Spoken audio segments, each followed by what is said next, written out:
So, Trevor, thanks very much for having us. It's really good of you. Fascinating to be on a farm again. I loved every minute of it.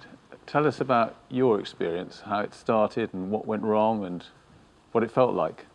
It started about 25 years ago, I guess. It was strange in a way because we had moved farms in Devon, bought a bigger farm, had a few years with a lot of pressure. And then after 4 or 5 years, that pressure started to come off. And that's when it hit me.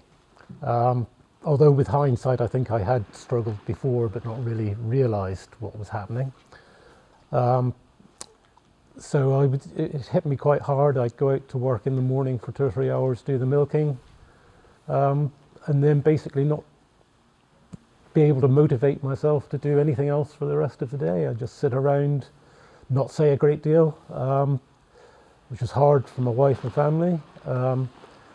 After a couple of weeks, my wife insisted that I went to see a doctor, thankfully. So I went to see a doctor, and he said, well, within a few minutes, he said, I think you're depressed. But he said, you are halfway towards solving the problem because you're here and you've asked for help.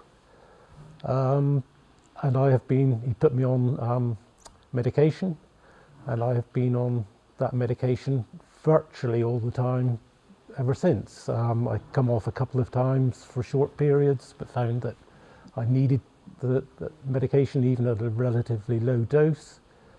And I've accepted that that is part of my life now. And it helps a lot. But it's something that will never go away from me, I think.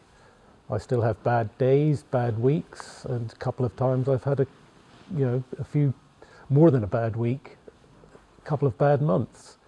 But I think now I know when it's happening, and I think I can cope with it.